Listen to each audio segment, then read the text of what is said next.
Well, hello and good afternoon, everybody, and welcome to this Chuck Jones Creative Side chat. Today, it's a great pleasure to have as our special guest, Ben Olson.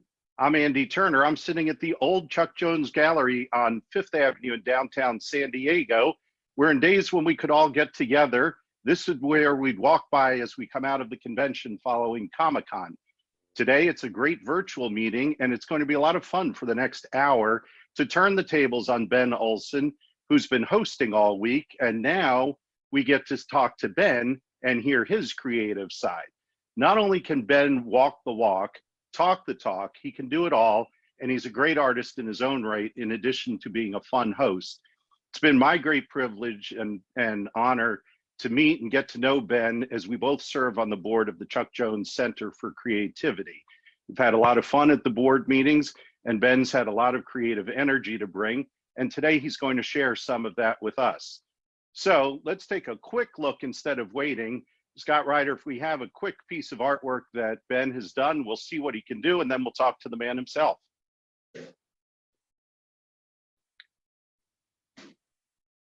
And here comes a Ben Olson original.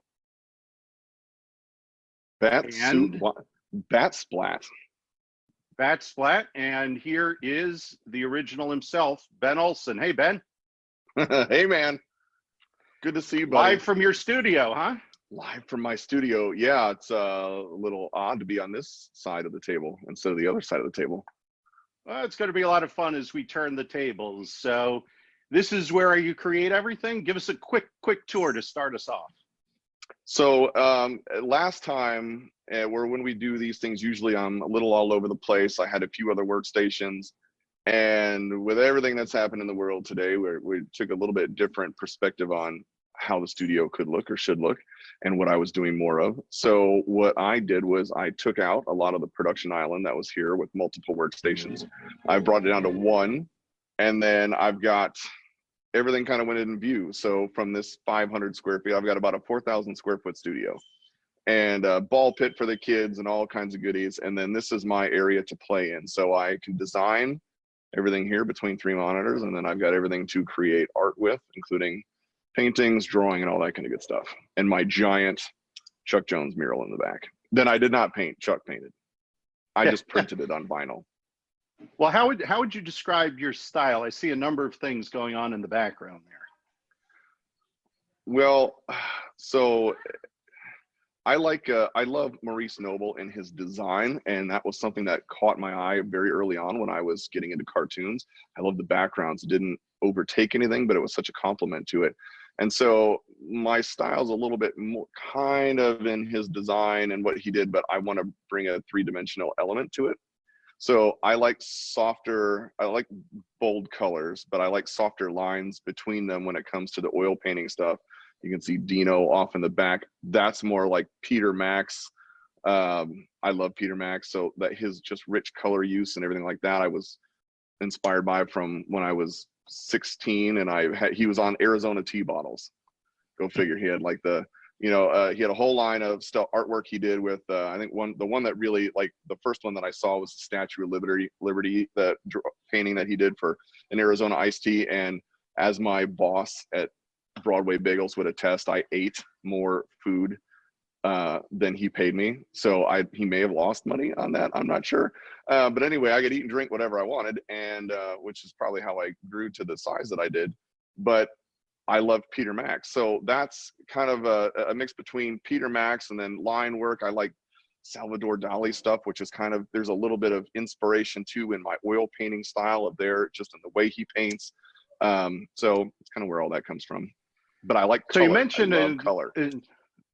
Is that what drove you to, you mentioned that you would see backgrounds first. How is that important to the scene and when we look at a painting or a cartoon? Composition. So what I liked about, if anybody has read the book, The Noble Approach, it's a fantastic book about Maurice and his whole kind of ideology behind design, and especially layout, and its composition. So what I love about the layouts and the backgrounds is it would always complement what was going on in the action in the foreground. So if I'm doing my backgrounds right, then I can, you know, like I'm not interrupting, or there's not too many things cluttering up what that main action should look like. So that's why backgrounds were so important, is because it would complement what was going on. And how does that then influence your painting and work? Same. So if what I like in backgrounds is I like a certain aesthetic, you know. So if I'm composing something, like I got a few all around here, but there's a work in progress on Pepe Le Pew. Yeah, so this is Heaven Sent that I'm working on currently, and in the composition of the piece itself, she's the main focus, right, Penelope. So everything kind of centers around her, and nothing's really too busy in here, and it's lighter, you know, in tone, so that when I do paint her in black and white, she's very prominent. Same thing with Pepe Le Pew. There's not a ton of busy work going on in the background, and the colors are more contrasty. Then when I get over to the dogs and I start painting this whole side, I'm not interfering. Like, there's a good amount of detail and stuff in here, but there's not around the dog, so I'm not conflicting with what's going on. And you can see, like, this whole thing is we'll intro that in a little bit, but that's how that influences my paintings. So let's talk a little bit about what brings us here today in Chuck Jones. When did you first become aware of Chuck Jones, and what is your thought about him overall? Kid and Saturday morning cartoons, right? We had 3 hours of Bugs Bunny, which we should still have Bugs Bunny. I have it all on DVD or downloaded on MP4, so we watch them regularly anyway. But Saturday morning cartoons was my introduction, and they were always the funniest cartoons, and like the humor in it. And it was funny as a kid, and then as I got older, it was even funnier as an adult. So that was my first introduction to Chuck, was cartoons. And you know, my favorites were Robin Hood, Daffy, and Rabbit Fire, and that kind of stuff. It was just hilarious. And so when I got into high school, I was drawing and wanted to be an animator. Oh, Fabio, what's up, buddy? Yeah. Hello to Fabio, now your best friend. That was a great interview the other day. It looked like both of you guys had a lot of fun. It was a lot of fun, and I'm gonna take a rabbit hole for 1 second. For just getting to know that guy, literally right before the meet, we went on for the interview, and then getting to hear and interact with him, even as a fellow artist.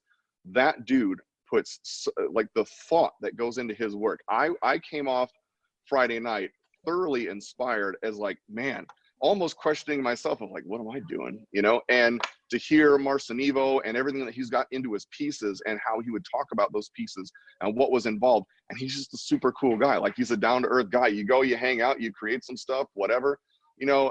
So yeah, I have a super great respect for that man. Oh, and he's always a lot of fun. I've had the good fortune to meet him over the years at some of the Chuck Jones Gallery events. And that's one of the most fun things too, is you can actually meet and sit down with the artist. And the two of you guys just the other night was a whole lot of fun. And I hope he enjoyed it as much as the rest of us did who were watching. And if you only go down one rabbit hole today, Ben, I'd be very disappointed. That won't be the only rabbit hole, I'm sure. It won't be. It's like a little like playing whack-a-mole with Ben. So we keep going. So I'll crawl back out of that one, right? And oh, and by the way too, like, so like Fabio, you can still, like, the whole Chuck Jones catalog is on there with Fabio's pieces. And I know my day is all about art, but I'm going to talk about Fabio for a second, because he's got these. Fabio says to give him your bank account number. Sure, 0000000111200. How about, Ben, you sell your artwork, so that money can then go to buy Fabio stuff. I do, just because all go around in a big circle. It's going to transition, because he has this Stan Lee Marcinevo and this Deadpool Marcinevo pin, and I got to get that, which means, like, and there's a couple of pieces that I want. Anyway, all right, climbing back out of the rabbit hole. So I'm in drawing, and I loved animation, and I love the whole movement of things. And I get into high school, and we have, you know, middle school's got a library and whatnot, but high school's got a bigger library. And I had this book which if you're a Chuck Jones fan, or just a storytelling fan, period, or process, like, I got both of these, right? But this was the first one that I picked out. And what struck me, of course, I was always into art and animation books, and I had the Ollie Johnston and Frank Thomas one that I was The Illusion of Life, and I'm going through, and then I find two of Disney's 9 great old men. Absolutely. Great book. There is, I'm going to see if I can find it real quick because I thought I had it marked, but there was a drawing as I was flipping through, and it was all the cartoons that I loved, and it was how he wrote them. Oh, here it is. How he wrote them, and what went into the drawings and the characters and that kind of thing. So the very first drawing I ever did of any Warner Brothers character when I was a freshman in high school was Drip Along Daffy, right? And it turned out to be, this is the first piece I did for Red Dot. I don't even know how many years ago for Red Dot for the Chuck Jones Center. And that was the reason why I picked that, was because it was my very first introduction into Chuck and who this guy was. And I was just absolutely fascinated. So I got to meet the man behind my childhood and the sense of humor and all of those things. And what I loved in here was just, he was teaching me without ever even meeting me. Ben, so, how was it for you to draw his characters? Not easy at first because I didn't understand. I'm like, okay, and I would do it, and I drew it, and I drew Drip Along, and it was fine. But the more poses and the more I got into, and he always says you get 100,000 bad drawings, the faster you can get through them. But he was big on life drawing, and understanding that, which is why it was harder for me to draw some of the characters in poses because I didn't understand anatomy correctly. And I wasn't really drawing. I was just drawing cartoons. I was in high school, man. I want to be an animator. What are you going to do? I'm going to draw cartoons all the day. And my parents, bless their hearts, were like, you should probably draw some other stuff like humans and whatnot. I'm like, that's boring. And until I met an animator from Lon Smart. If you're out there, Lon Smart, I still remember you, and I have your autograph thing that you gave me at the Pocahontas tour that went around when they used to do mall tours. And he was like, and I was like, I want to be an animator. And he's like, how's your life drawing? And I'm like, and he's like, you need to learn that. And I said, okay. And I took that word as gospel. And then you get home and you tell your parents, and like, well, we've been telling you that. And I'm like, yeah, right. Parents don't know anything, but like a random animator dude does. So it just goes oh no, I've met your dad. He knows a lot. I've met your dad. He knows. You listen to him, he'll take you places. Absolutely. Well, and that's the whole thing of like, kids listen to your parents, even if they're not in the same field as you. They might understand a few more things. So that was my first introduction to Chuck, and it's been like I said, it gets funnier the older I get, and then to actually be a part of all this, especially going to his 100th birthday celebration, which Fabio and I were at, but we were ships passing in the night, and it was I was almost not believing where I was at, where I'm like, I'm in this place with all these cool people, and they're all just cool people, right, who do some fun stuff, and that's awesome. And so it just kind of validated everything. Well, it is fun. And then when you get to actually draw something that was originated by a person you so admire and then get pulled into the family that way, that must be rewarding to you when other people take a look at your artwork and say, wow, that's cool, or I like that. Yeah, it's, you're using someone else's, especially you look at like Wile E. Coyote, like Marvin the Martian is a favorite, like he's my favorite, and Wile E. Coyote and Roadrunner. No kidding, Ben. Right? Thank you for wearing that jersey. This, by the way, is the baseball uniform that you designed for the Schaumburg Boomers that was worn at one of the games for an evening for the Chuck Jones Center for Creativity. Yes. So here's what would have happened this year. Rabbit hole. Here's what would have happened this year because Bugs turns 80 tomorrow. So birthday eve for Bugs Bunny. If we would have done the Boomers game this year, this was the sketch, and I already have the full color done for the print. This was the Bugs 80th anniversary jersey with custom carat numbers. I've got 5 films in here. I've got What's Opera Doc is on the front. Oh, that's sweet. That is nice, man. So I sketched this out on, that's a pencil sketch on this, but it's got my thumbnails on here. So I've got like Baton Bunny, I've got Rabbit Fire, which is my favorite, one of my favorites. What's Opera Doc, considered one of the best ever. And I got to look through. And where might the color version of that be, Ben? On my computer right now, which I did not give Scott a heads up and send him that image so nobody can see that yet. But think of it as a surprise for hopefully when we do get to do this next year and I can celebrate Bugs' 80th before he turns 81.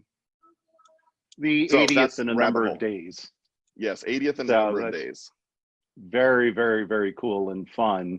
So then how do you bring that into non-uniform work, some of your paintings? As far as like Chuck Jones paintings or just my own stuff? Well, your own stuff. I mean, Chuck, we all know Chuck because of his characters in the cartoons that we loved, but he actually did a lot of fine art as well. And you He started did. a minute ago to talk about some of your fine art drawings. So how did you start and then kind of move over to the characters that we're seeing behind you now? So I got into, when I was in high school, and I told this story, so I'm not going to tell the same story I did in the first Creativeside chat, but my kindergarten art teacher who was like, you didn't do it right, when I'm coloring outside the lines, layer and stuff, and my 6th grade art teacher who told me I wasn't good enough to be put into 7th grade art, so she didn't, and then my 8th grade art teacher who entered me into all kinds of stuff without me knowing, and I started winning awards, and then encouraged me to use whatever, right? And then my high school art teacher, Mr. Rohde, who just went to town, I got to paint whatever, draw whatever. And so, Scott, can you put up the Michael Jordan and the sunset? So the painting, I think you got the image of that one. So when he puts it up, I'll show you. So that when I'm reading what Chuck's doing, right, and doing all this stuff, how that inspires my own work. So when I was 17, I painted Michael Jordan. And notice that he has the number 45 because this was right when he came back. I'm a huge Bulls fan. Like I grew up in the legendary dynasty, and we spray painted the Bulls symbols on our basketball court, like that was it. So yeah, hold on this one for a second. So this was the cover of a Sports Illustrated when he came back. Now so I painted this. This is a 4 foot by 4 foot oil painting. And Ben, that's incredible. Looks almost photographic. Thanks, man. I had a blast with this. Now, obviously, he comes back as 45, so I'm painting him as 45. The one difference, so you got Reggie Miller going up for the, to block, and that's not going to happen. And I think Mark Jackson, I think that's who's in the bottom corner. But you see Dennis Rodman. Well, in the cover, that was actually B.J. Armstrong. So by the time I painted Little this, creative license. Yes, I did. And so I painted Dennis Rodman in because I found him to be he was a character. So you got his tattoo and stuff in there. And then, so I wanted to learn how to paint, like I can paint cartoon style, right? And that's cool. But the validation for me as an artist is, can I paint realistic? You look at any of the greats and Picasso's and, all those guys, they learn how to do that first. And I'm not comparing myself to Picasso, by the way, but they learn how to paint realism, and all that. And they learn the rules, and then they could bend and break the rules. So even in that sunset one with the waves crashing and that kind of thing, that is another artist. I took kind of a blend of some stuff, and for the life of me, man, I wish I could remember the dude's name, but he knows James Coleman. They all know each other, and I was so fascinated with how he lit things. So like Rob Kaz does a way better job than I do on these things. But well, he wait has a minute, Ben. When you said you're not comparing yourself to Picasso, there is a Ben Olson Cubism series and a Wiley Picasso, if I am not mistaken, my friend. Well, there is. So yes, which I think you might own. I loved how that translates into this pop art, fine art stuff, is learning that and then bending and breaking the rules for that.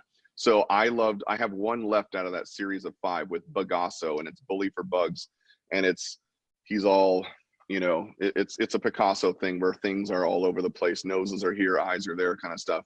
But that's how that influenced that. So I loved painting like that Jordan style. I had a Batman that I did, like that thing I did when I was 16. Here, I'll grab that. While you're doing that, Ben, it looks like the Dino has a little bit of that Picasso. And a little bit. If I'm not mistaken, your artwork is up at chuckjonescatalog.com under a link, conveniently enough, Ben Olson. So we can probably see a lot of this artwork. You can see what's available still. Yeah. And thank you for plugging that. So I did this when I was 16 based off a cover in a comic book magazine. Ben, it's not me plugging it. I need you to get money to give to Fabio. Remember. You do. That's your goal. I can't give him my bank account number, but I do need to I do need to make a little bit of money to pay for Fabio's pieces, because I want that Stan Lee and that Deadpool pin. So I did this when I was 16, and this was part of my college portfolio. Jordan was part of my college portfolio, and I needed to learn how to do all that stuff so that I could carry that through in other pieces. So it never went away. It's kind of a validation, like, can I actually do this? It's a challenge. Yes. All right. Awesome. So yes, ChuckJonesCatalog.com / is it Ben-Olson or just Ben Olson? It is. It's Ben-Olson. So there's my Dino. I think we have a few pieces. So how do you compare this one though? The Jordan looks so much like a photograph, and then you have this, which looks much more of a pop art feel to it. Talk to me a little bit about the difference between the two in terms of how you approach the pieces. So what I like about this style is I love stripes. I love vibrant, saturated colors, right? That Peter Max kind of influence. And I love line weight. So messing with those two and having the line weight become kind of like not just something that outlines something, but like a kind of a character. Tell us what you mean about what is line weight, Ben. Going from like thick to thin, right? So it's a thin line to thick line. And if I'm adjusting my line weight, you know, in the painting, like you can see there in the sun, it goes from thick to thin. You can see it on his nose, and notice that in all the lines, none of them stay the same width through the entire line. They're adjust all over the place. So I love line weight, and this was a way for me in a pop art style to do something in saturated colors. Like I don't know if we have Picasso up there, but this was a way for me to do something in that. That I love the Picasso line that I did. I want to do a few more. Because like Devasso is still one of my all-time favorites. That all of them are gone. You have Wallasso, and then the only one left is Picasso. Well, up at ChuckJonesCatalog.com in the Ben Olson section, I see that there's Villains Yosemite Sam that kind of has that look, and a Villains Wile E. Coyote. Are those two in that line? I want to pull this up on the other monitor. Yes. Oh, you should visit that website, Ben. I It's should got visit some that cool website. stuff on it. I would good night. I highly recommend that to you. I highly recommend it also, and yeah, that's pretty awesome. And I do see Picasso on there too. Holy crap! Hey, you know what I didn't know is Bat Splat is limited edition. That's cool. See, Ben, they're all things that you can learn. You just have to go to the website. I just check gotta it visit out. it. You'll see. Yeah. You can all have the same reaction I did. And yeah.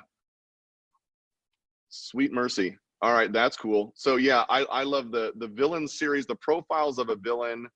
I loved, and then I've got What's Opera Doc is up there. I love, so the What's Opera Doc is in oil painting, is always in this style.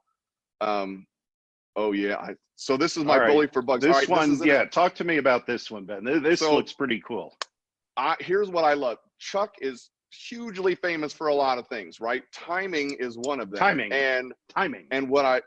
And so what I love about, I have it's starting with a series. There's two pieces. Bat Splat is one, and Olay, this one, is another one. And it's that moment right before the main action, right?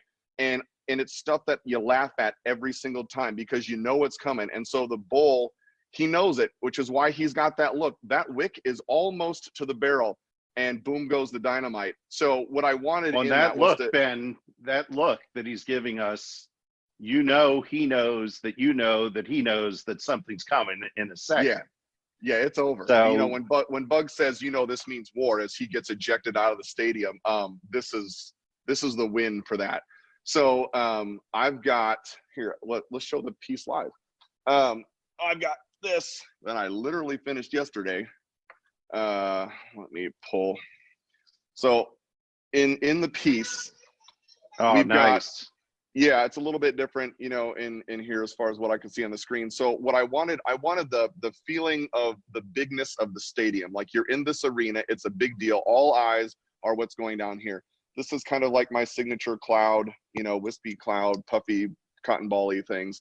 And I went through and I looked at a whole bunch of different like bullfighting stadiums in Spain and pulled little things out, but I wanted the whole audience. So in the cartoon, you know, it's like dark browns and then little highlights on bumps. Well, I wanted to do something a little bit different that was out of focus. So you have this entire crowd of people all, you know, wearing different things, and you've got the barnwood, you know, style, which is what I kept wanting to do, barnwood, like painted barnwood in here.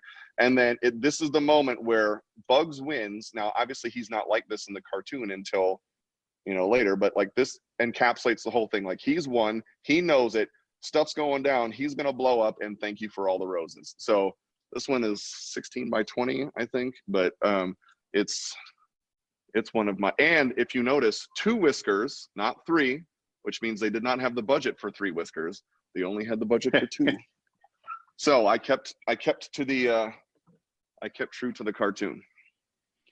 So how did you decide though to make the bull with just that exact look that we can all see, or at least I felt it when we were looking at it? That bull is looking right at us, and he knows what's coming.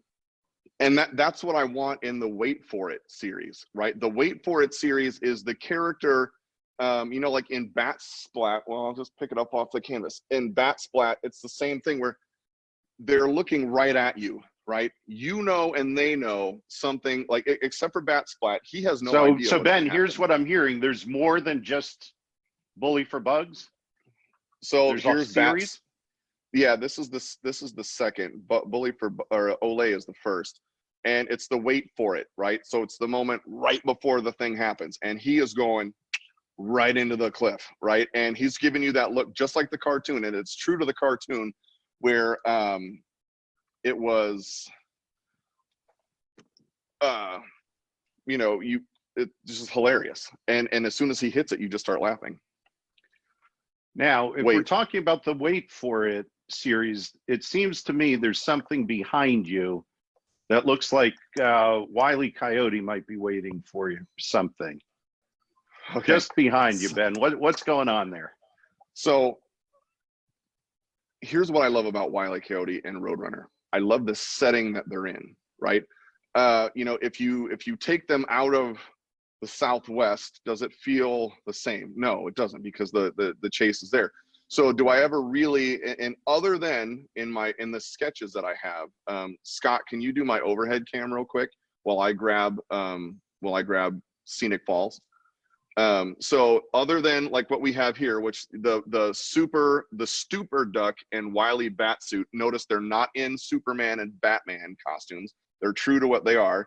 And what we have going on, that's an Alex Ross, Jim Lee collaboration, right? And then there's something that I wanted in the stances where I can use these characters in their actual costumes, and I can put them in the comic versions of that, because I think I want to nerd out on that. So that whole lighting that comes up is like, I'm no Alex Ross. I've gotten to meet him and hang out for a bit, and he's a super awesome, talented guy. And by the way, if you haven't seen his new documentary yet, it just came out, and you should totally watch it. But that's the only time where I would take Wile E. Coyote out of his environment, right, is in the bat suit, because that makes sense. All right, sure. Scott, you can roll back here. All right, now let's look at this. So Scenic Falls, right? Teal, because that's my color. So my edges are teal. So here's what I wanted in this. The falls that he takes, right? Right? You can't not crack up at that every single time. And what I wanted to do is I wanted to put the things that he's doing in these settings that I'm using actual footage or actual, you know, like photographs in places in the Southwest. So I wanted to do this Southwest style, like and you know, I've got the water. If you look at a waterfall, and I've got the picture, I don't remember exactly where it's from, but I was kind of using it as a reference. All the background where the water is kind of falling off, you know, the mist would come off, you get all these little marks. I love the color and the balance of color between like the teals and the maroons and the purples and the browns and the beiges. So I've got him going off in this gorgeous waterfall setting, right? It's beautiful, and there he goes, right? Which is why it's Scenic Falls, haha, right? As he's just taking the dive. And Roadrunner, it's probably my favorite Roadrunner that I've done, is this dude. That's and awesome. And here's I feel, Ben, if we could look up another foot or two, there would be this enormous anvil about to fall on his head. That's probably just out of camera view now. Am I right? yes, just about right here. So I had like, I loved the cliff rock work and stuff. It's the same thing as the bat splat, you know, and even in the coyote itself, like I was happy with how I did that. And I don't mean that as a self-congratulatory thing. I think any artist, when they're going through things, they tend to, like, I question stuff all the time, because I will never be great. I think I'm good and I will aspire to be great. But if I ever get to great, that's like a plateau. Where do you go from there? And you Ben, never stop learning. Let me congratulate you then, if you don't want to congratulate yourself. That piece is awesome. The colors Thanks, there, man. once again, Wiley's staring right at you. Yeah. And you mentioned as an artist, how do you feel that a piece is ever done? Or if you ever look at something later, do you always want to change or see something that you'd fix? Talk about that creative process. So yes. When I got to the point, can you ever think if it's done? No, you just have to stop. So I could keep going. There's other stuff that I could keep doing to this and whatnot, but it would never end. And I don't know if it would necessarily look any better than what I had initially planned out. So are you ever done? You just have to stop. There just has to be a stopping point where you feel comfortable stopping. Now, and I love this piece. I love the colors in it. It's very much my colors. It is awesome. Thanks for bringing that up to the front. Yeah, man. So and look at that, here. Ben. Did you know it's on ChuckJonesCatalog.com at the Ben Olson section? I heard they had a site. And look at that. There you go. Scenic Falls. So tell you though, the seeing it live though is awesome. The catalog, the internet version looks extremely cool. You get the feeling, but you holding that up with the extra dimension, turning it, the teal on the side, is phenomenal. So I'll congratulate you again. You don't have to congratulate yourself. Thanks, man. I appreciate that. Well, so there, you know, that one's done.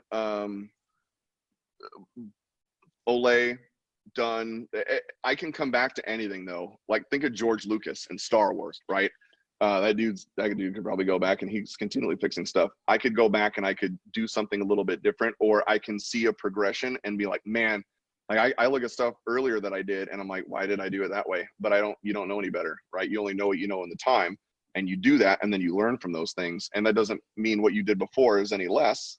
It's just where you were. So I have a stopping point, and when I stop, we put down and we're done, and then we move on and I move to the next piece. And what I love about the originals on anything, I have museum and gallery wrap pieces. So if you get any of my pop art stuff like you've got, you notice that on the sides of the pop art, if it's a museum or gallery wrap, I paint the continuation of the lines around the side. On my, well, I put it up on the thing already. Well, you can see on the sides is teal, and I'm actually going to do a little bit of striping line up the teal, so that'll be like a little finish, which the originals will have, but I don't think the limiteds will have. But so let's back up a little bit. When you were just talking about the finishing. How about when you start? What is the creative process for you? How do you start a piece? Do you sketch it out first? Do you move right to canvas? Talk to me a little bit about your creative process, Ben. All right, so good question. I'm going to show you. Hey, I'm allowed process. One per show here. So I go through and I sketch stuff out. And by the way, what I wanted to say too is, for anybody that wants to purchase, I don't care what it is, if it's a limited edition or an original. And I did this before. Scott, do me a favor real quick. Put up the 4 sketches if you could, please. And then I'm going to come right back to this. So if you purchase an original or a limited edition, if it's a limited edition, you pick whatever character you want. Yeah, can you put that up, Scott? You can pick whatever character you want, and I will sketch it on 12F Acme punched animation paper. So all of these people bought something, and they told me what they wanted. So I did a Taz, I did Marvin disintegrating Daffy Duck, I did Marvin with where is the Ludium, Q34, right? And definitely, Ben. make me very angry. And so, and then somebody wanted Wile E. Coyote. Now they just kind of said, I like this character. And then I came up with the scene stuff. So Wiley's looking through his Acme catalog while sitting on a box of TNT. I don't know what would happen from that. But anyway, if you buy a limited or an original, you can pick the character. I'll sketch it for you in Blackwing pencil and then ship it. Or if you get the original, all right, Scott, you can come back to me. If you get the original, you can, I haven't done these things before, as you can tell. So if you get the original, you'd have the option of one or the other. You could pick your own character, or I have all the concept sketches. I do them all now. I used to do some on iPad and then I would send those, but I really like I want the tactile feel. So like this is Scenic Route. And as you can see, it's wider because originally I was going to start it wider, but it made more sense and when I wanted the composition to go longer. So that's the original that got approved. This is Heaven Sent. It's on Bristol board, and then it's blue, photo blue pencil with Blackwing over the top, so you can kind of see what the composition is there. That's a sketch, and then what I'm going to attempt to start painting live is Scenic Route. This is 18 by 36. It's going to be another oil on awesome canvas. Looking piece. I can see the beginnings of it, Ben. This is an actual scene from the Grand Canyon, obviously not the Roadrunner and Wile E. Coyote, but this is an actual location. So I'm going to paint that in my style. And then and he's going right off the edge and he's not looking at you, he's looking down. But so you can pick, if you buy the original, you can either pick the concept sketch and I will send that to you, or you can pick a character of your own. It's totally up to you. So anyway, back to what you were saying. How do I get through these things? So here's like Olay. I love the sketch for this one. So you can see in the sketch for this, here's my concept sketch. I know what my composition is going to be and how that turns out. The only difference is in here, I had the wick too long in my concept sketch, so I shortened it up to here because that made more sense in the painting. So that was the change. But I'll sketch these things out. Here's Bat Splat. So if you buy the original Bat Splat, I'll include the concept sketch if you want it, or draw you whatever you want. But this was the concept sketch for that. Notice there was no Roadrunner initially.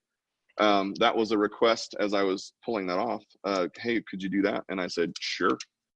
And then, well, I think that's it for those. So that's how that process works. I just got to sketch the idea. And oftentimes, I'll show you. So I did a whole thing on Penelope because I'm trying to draw stuff out and I had never really drawn her before.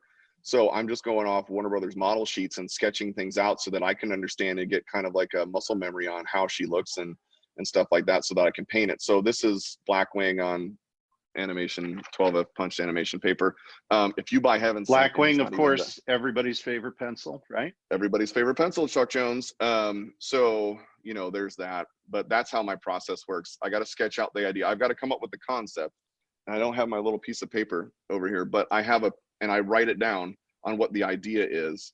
And then I'll go from there and sketch it out. And then I send it to Robert and Scott and they tell me if it's a go or no go, or if they've got notes. And then I'll adjust to the notes that they have and start the piece. And what about colors, scenes? Do you look through like the falls that you were showing before? Where do the falls come from? Pictures that you've seen, or do you kind of create the background or concept in your head? I can see it in my head, but like in the concept sketch, I can see how I want things to go. I don't necessarily know what that back looks like. Like if you look in Scenic Falls and the way the colors blend together in the background. So the foreground cliffs, but that background that's just kind of like running water for centuries, right? I don't exactly know what I'm thinking in that. And yeah, Scott, could you put that up real quick? So in this instance, I was looking at different waterfalls, and what I wanted the cascading ones that kind of had rock walls that were concave and had water, like not huge dumping falls, but stuff that was spilling over. And they had this look to the back. So then I'm blending colors that I want to kind of create that effect, but I'm using that. I love Monet and Impressionism. So I'm constantly looking at how those guys, my first experience seeing a Monet in person was euphoric, because it's one thing to see it in a picture. It's another thing to stand within feet of it and actually look at how he painted the layers, you know, and the colors that he chose and the shadows. Doesn't use black. He uses every other color. So if in my stuff, I don't think really ever, unless it's part of a character or an actual part of the thing, I don't use black to shade. I'll use, if I'm using yellow, I'll use purple, you know, or orange, I'll use purple. If I'm using red, I'll use green and blue, and I'll mix colors to make more of like rich shading than I will just straight up black. So let me just jump for 1 second, because I know you also do a lot of teaching, especially through the Chuck Jones Center and the Backyard Experience for our friends in Chicago. What is the difference when you're the artist versus the teacher? How do you approach that, Ben? Okay, so real quick, someone bought Olay already. So this is the concept sketch for Olay to whoever just bought that. And if you would like it, it's yours. I think I've signed it already, and I will ship it. So whoever bought Olay, if you would like this, it is all yours. So teacher to student stuff. I think my experience as a student was crappy in kindergarten and 6th grade, right? Great in 8th grade and high school. So I take from that, and I take from just the stories I would read from Chuck. And then at some other point, like when Craig and I are on something, we're going to tell the Disney, how we got into Disney feature animation and all the way to the director's floor, and like the full story, and mind melting, right? And my point to that is Byron Howard, who's one of the directors, he was influenced by Chuck, and Chuck was very giving, right? He would pour into people, and it wasn't the no crushing, right? The soft yes, it was this way of encouraging people. So art is very subjective, and if I'm teaching technique, I can instruct on technique. But if I'm allowing for imagination and figurativeness and everything else to come through, I'm not judging any of that. I'm asking them how, like, tell me about this. I want to know more about what they're going into, because I may not be seeing what they're doing, and I don't want to squash that and be like, well, is that an elephant? And they're like, no, that's a whatever thing, you know. And then you're like, oh, and so I'm putting my guess, you know, like what I think it is on that, when it's not something that they meant that way. And especially in kids, I get a lot of adults that come in for when we were doing like Saturday morning cartoons and drawing, and they're like, well, I used to draw, you know, and this kind of stuff. But usually the vast majority were art teachers that were the main discouragement point for kids, because they weren't doing things correctly. And well, it's also that's sort of the opposite of creativity. If somebody else is telling you that something is wrong, that's not allowing your own creativity to come out. Right. Well, and that's what we want to do. So I've taught a lot of classes since March, when we started this whole thing, both for the Schaumburg Library here and then for Chuck Jones, when we do our weekly stuff. And we got a pretty good regular following of kids, which is awesome. But it's always to encourage, like, tell me, you know, like, you'll sketch something, Andy, and I'll be like, that's awesome, man. I'm like, all right, tell me what that is. And then you'll explain to me what that is. And then I'll be like, all right, what do you like about that? And then you tell me what you like about that. I'm like, is there anything you would change or anything you find difficult? And then maybe you don't. And then I leave it. But maybe you do. Well, you know what? I can't really get this right. It's the feet. I don't really get feet. How do you do that? And then at that point, I'm invited into some instruction on technique, but I have not messed with the idea. So as an artist, teaching, right, that I bring my own, you know, I bring my own kind of past and experience with it to understand that how do I remember being treated in the good and bad things, and then how does that work? So that's the difference between teaching, and I love it, by the way, because I can't tell you the amount of kids, hundreds and hundreds and hundreds of kids and more over the last 3 or 4 months that I've had the pleasure to interact with, and what an inspiration is for me to hear and watch these kids do stuff, and then just use their imagination and then explain stuff, especially when they're cooped up, you know. And this is like a main outlet, like, just get it out. Nobody's telling them it sucks or it's bad. They're just, hey, that's cool, let me hear about this, and they're just able to unload and unwind in that. And I think that's phenomenal. So I love that part. I thoroughly enjoy teaching. Well, and it has to be good feeling for you to get some of that feedback too. And when hopefully some encouragement that you give shows a little difference in that picture, or somebody coming back to work with you more on a piece, right? Yeah, I had, we've got some great teachers, Lee and Naleen and Rhiannon, Mike that was teaching and stuff too. And what I love and what I try to share with them is if I hear comments come back, and I know like the kids that like I did some free stuff and I sent some free stuff out and kids could pick some stuff and that kind of thing. And I would hear back an email when I emailed the person or when they sent the form in, and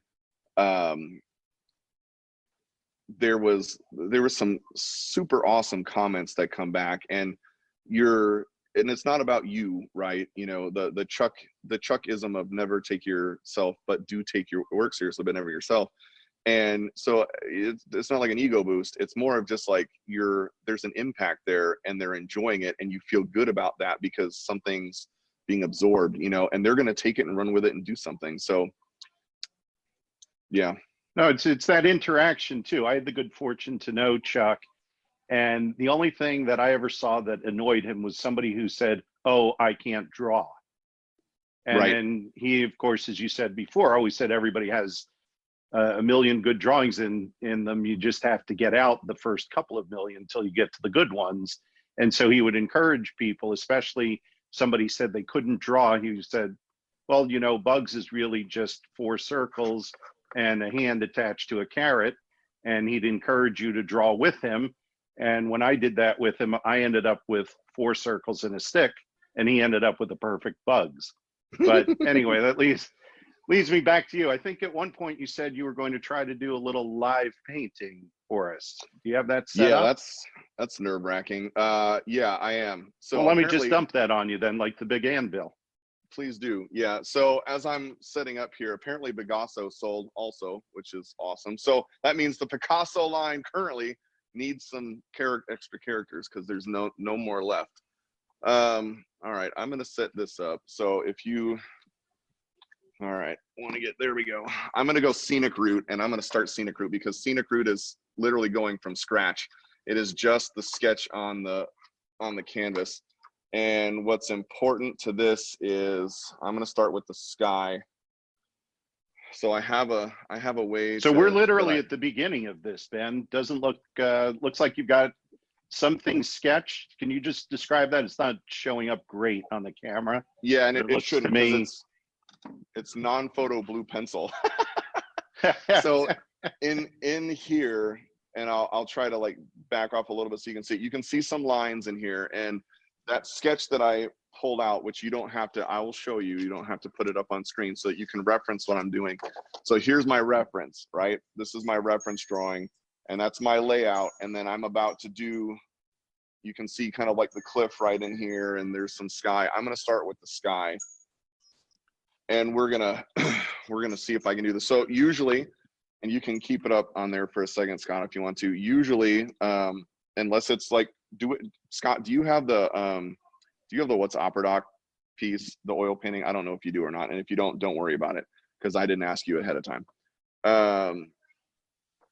What's Opera Doc is a pink sky. Sorry. No, you're fine, dude. I didn't know. I wasn't sure. What's Opera Doc is a pink sky, but it's still done in this kind of tones, and usually, because as you know, in a skyline, it's lighter at the horizon than it is above you. So I use Naples yellow light, and in my blue sky, cerulean blue and turquoise light. All right. Now this is a good artist, Ben, because we never just have blue or brown or yellow. No. So here's I've been painting for the last 2.5 weeks, and all of my Olay is in here, Scenic Falls is in here. I've got my Robin Hood. I can see it. Yeah. Can you see that in there? Yeah.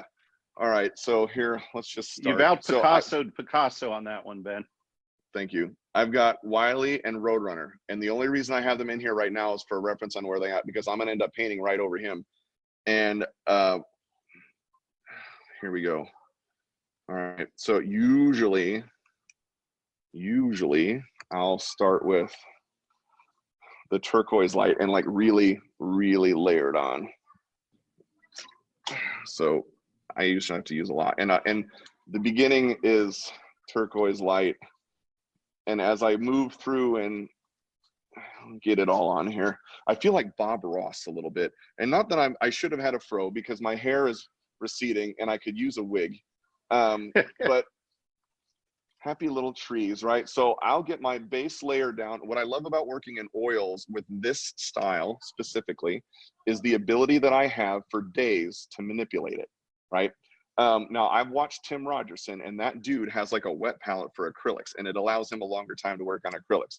I don't know if I can necessarily work like I did in oils on it, but now more name dropping with another cool artist who Tim was on the other day, did a great job. He was on the other day. Him and Ari has got some. Ari is the publisher of Marvel Fine Art, and he's got some incredible stories from him and Stan Lee. We did a whole tribute. I got to get more paint. So I'll start with this as my base. So my turquoise light is usually always my base. Except now, to be hyper technical, Ben, what kind of paint are you using, and do you change paint for different pieces? Yeah, so I like golden acrylics. I like the brand Golden for acrylics. I actually like the Blick brand, so Blick Art Materials, which I have one right down the street, and I get all of my supplies there. I spend a fair amount of money at Blick, and Emily is fantastic. Those guys they've helped us out with what we've done for programs with the center and events and stuff like that, and they're just cool people, and they take my money without hesitation for art supplies. So we've now learned of 2 places or people that will take your money today. Yes. Very productive. Fabio will get my bank account, and Blick Art Materials will get my credit and debit cards. So I shop there a lot. And excuse me, Scott, do not put Ben's credit card up on the screen. Thanks. Yeah. That would be super. All right, so I'm painting over Wiley. I'll draw him back in later, and so that when you draw him back in, do you literally draw him, or once it's underneath, it's underneath? Yeah, I can't. How do you go about that usually? So I can't see it once I paint over. Like right now, I can't see where he is. So, but what I have done is I'm not as good as Rob Kaz at this. I'm name dropping again. Rob Kaz can paint over and get all his characters roughed in without even really sketching them on the canvas, and it boggles my mind. I love watching his process videos. So what I'll do is I will either sketch them in like I did on Scenic Falls, or on this one, because the background is going to be as scenic as it is, I will project my drawing back onto this, and then I will sketch it out. So is that cheating? No, it's not. Because who says? Who's right to determine that? But if I don't, it just helps me when I'm getting my composition down and making sure that my characters are right, especially with this, because when I'm done, I'll have painted the entire background, and it should look like the Grand Canyon in my style. And here's the fun part about this is I'm adding, and you can kind of see it. Here, I'm going to move this over just a hair. Maybe the lighting is a little bit better. You can kind of see there you go. You can see the Naples yellow, and as I'm moving up, but so are those mixed on, where do you mix that to get that color, Ben? I'm mixing it on the canvas. So on here is my turquoise light, and then here is my Naples yellow light, and then this is my cerulean, which will be the upper part of the sky. And I'm not mixing them on the palette. I'm just mixing it on the canvas. And because I've got what I've got going on here, I'm going to build the clouds in. And so I'm just going to try to rough this in fast so that I can show you how the clouds work. But the color scheme on this also makes sense with the position of the character.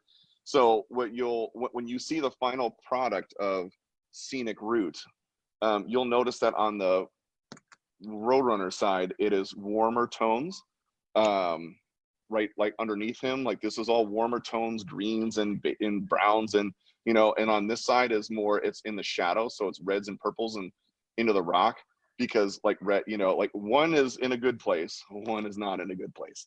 So what I found in the image that I'm using as a reference for my background turned out to be super convenient with the coloring, as far as when I looked at it, which is what inspired me to do that image. All right, so anyway, there's that, right? You got a little up here. I don't know how well you can see that. Well, it's looking like a there's- sky to me. It's looking like we're getting there.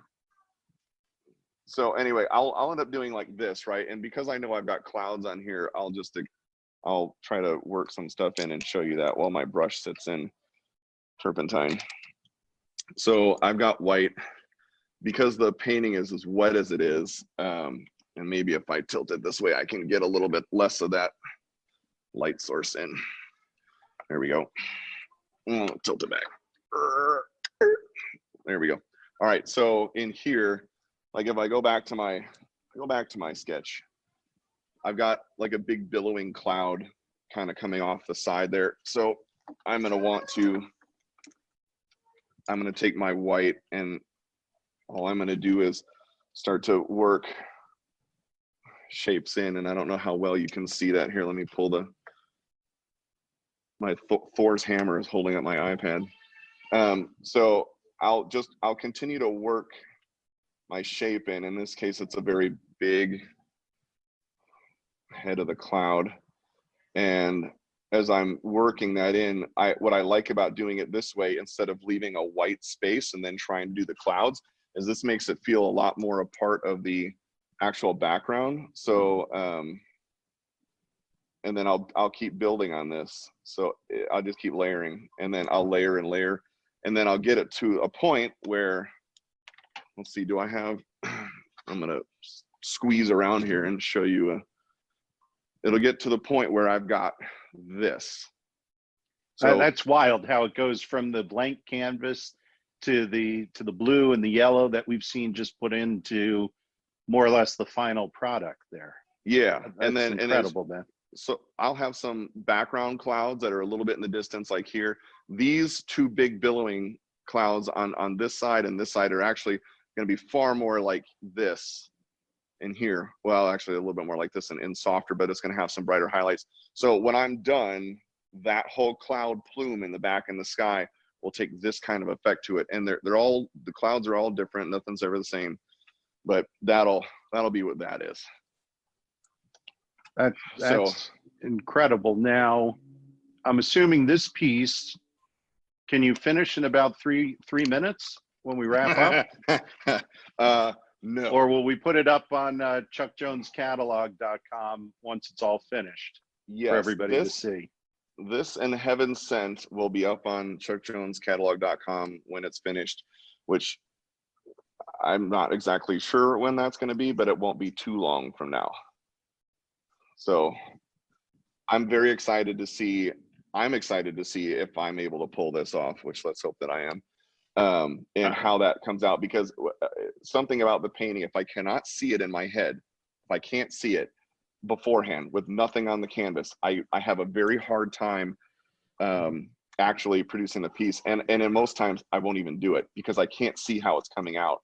So I can visualize things before they happen, and that's what enables me to kind of continue or, stop or whatever. But if I can't see this ahead of time, forget it.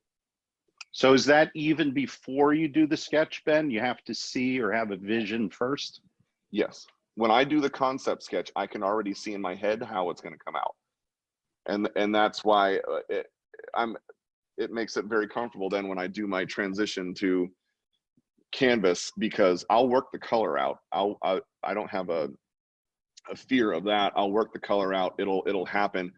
And I'm not afraid of that, but because I can see it in my head. If I couldn't see or visualize how this would look and feel when I'm done, this would give me all kinds of problems. So I can already see this as a finished painting, essentially, which is maybe slightly neurotic, but whatever.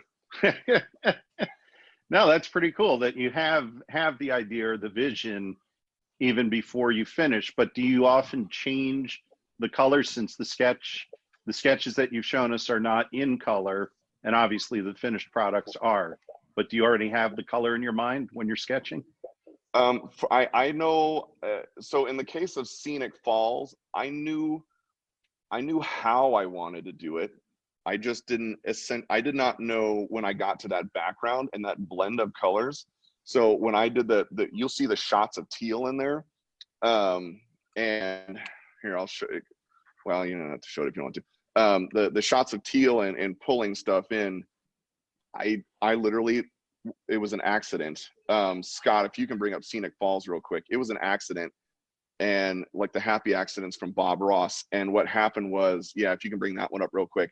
So, and what I loved about it was it made me feel really good. So that big shot of teal right there to the top, just above Wiley and to the left, that was an accident on my brush because I didn't realize I pulled as much as I did, and I went up and I was like, oh! And then so I went back with some like ochre yellow and started kind of blending that in, and I was like, oh, and then I liked it, and I'm like, and so what I did was I did more highlights of that kind of teal in the background because I loved how that felt, and that cooled it down in the background for me because it was a little too warm with some of the browns and ochres and stuff I was using, and that allowed the foreground to pull more. So, you know, happy accidents, Bob Ross. It works, Ben. It works. And I have to tell you, our time here has absolutely flown by. And I want to let you get back to painting on that phenomenal piece so that we can all see it when you finish up. Do you have a couple of last words maybe before we wrap up? And I know, again, at chuckjonescatalog.com, the Ben Olson link, we can see a number of other works that you've done. But for today, maybe a couple of quick closing thoughts before you get back to painting. Yes. So to give you an idea, like I just started that, right? I had sketched it out. My whole process takes a while. So it's usually weeks. And if you were to combine all the time into one, it takes quite a while to pull these things off. So just the time and effort that goes in is extensive, which is awesome that I have the time right now to do that. Two, I want to, there was a question of, is Marvasso coming? Marvasso already showed up, but Marvasso was a red dot painting, and that's how it started, that whole thing. So there is a Marvasso, and it's a 12 by 12, but I kind of want to redo that a bit in a different format. So we'll see if that comes out. And was that Steampunk Marvin? No. Or that was a whole other different one. Marvasso was what started the Picasso line. I want to thank the Chuck Jones Gallery, Scott, Robert, Craig, Linda, you know, everybody that's involved. Scott Ryder, Mike, Tashi, don't leave out. You know. I'm not, Carol, you know, Joel, Fiacco, all you guys. To get to do this, right? I wanted to do animation when I was a kid, and I realize now that that wouldn't have been the right path for me anyway, because I have to do different things, and that would have been more of a one note thing for me to do, which would have frustrated me. Scott, if you can put up the scrolling images, that would be cool. Because I'm gonna plug a few of these here real quick. So to get to be able to do the stuff that you're seeing here, for people to grasp that, take that, find a place, is awesome. And it's such a humbling experience because I'm just creating, and the fact that people find something in that means a lot to me, as just a human being, which is why I, you know, try to do as much as possible for people that collect your paintings, or your artwork, and find something involved in it, and that we all share this love of Chuck and these characters, right, that we all, you know, we grew up with. That still, there's the bat symbol, see, haha, there's a bat as a symbol. Yes, look at that. There it is. So there's, you know, this kind of thing that we're all, you know, getting to be a part of. I just love it, and I appreciate all of these people that I've got to work with. Carol, I love you too, dear. And so it's been a blessing, and I say that in no small way. It's been an absolute blessing. Andy, you know, getting to know you, and you know, the rest of the board, but specifically you, because you and I have a kind of our relationship runs a little deeper as it's grown over the years. And I just have such a respect for all of this. So thank you guys so much for allowing me to play in your universe, which is the universe that I get to grow up in and create all this stuff and nerd out and wear a Thor shirt for Comic-Con week because it's freaking Comic-Con week, and we would all be in San Diego. But I'm glad that we all got to be here. Well, we all will be together again at one point soon, but thanks a lot for allowing us to switch the tables on you. Ben, thanks for all of your help this week. Thanks for sharing some of your creative process with us, as always. and now get back to painting, because I know a lot of people who are going to want to see the finished product, and we'll see who the lucky one is who gets to take it home. So thanks a lot. It's been a lot of fun. My pleasure, dude. And thank you, Andy, for you know, I know we were joking around about this earlier, but I'm like, if there was anybody who was going to pull this down, you were the guy. So, and I love the jersey. And you almost finished without dude once. All right. Thanks a lot. You're right. You're welcome, dude. All right. Later, thanks to both Scotts, too, for putting this together. Yes. And a Thank big you, hello to Scott. Robert. Thanks. We can say hello to everybody. Yes. Take care, guys.